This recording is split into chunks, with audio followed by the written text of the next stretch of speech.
Welcome to my video on blended learning.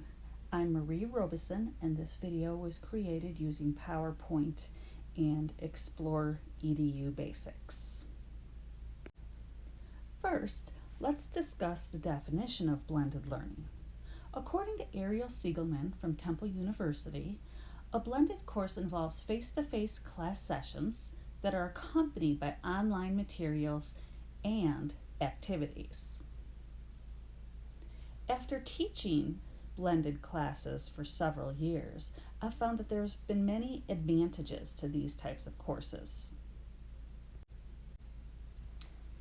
During these unusual times of shutdowns and student quarantines, a blended course can still offer the flexibility for a student to take part in a course and for the instructor to reach these students.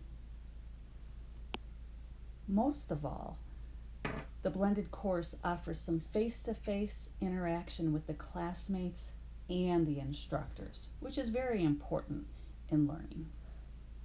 During inclement weather, students don't have to miss class due to a school closure or a car getting stuck in the snow. Instead, they will already have the skills, the experience, and the tools to jump in to an online class at a last moment's notice. Some more benefits to blended courses. It can offer flexibility for those who might not be able to make it to class quite as often, say because of children at home or a work schedule. And another very important advantage is it offers us the opportunity for in-person proctored testing.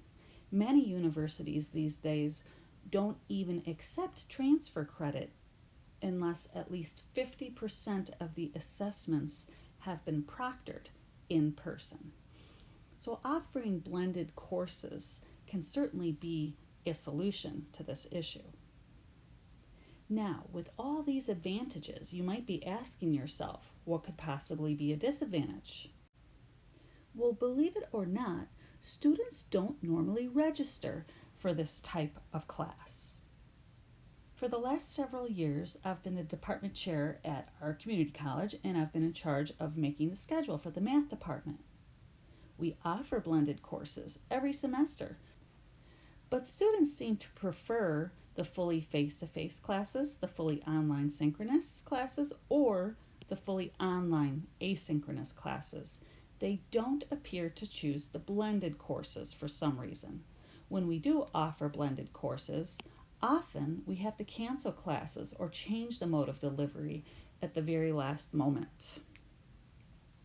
Despite these disadvantages, blended courses offer a lot of advantages that most schools should consider offering for our students and instructors. Thank you. I hope you enjoyed my brief introduction on blended learning.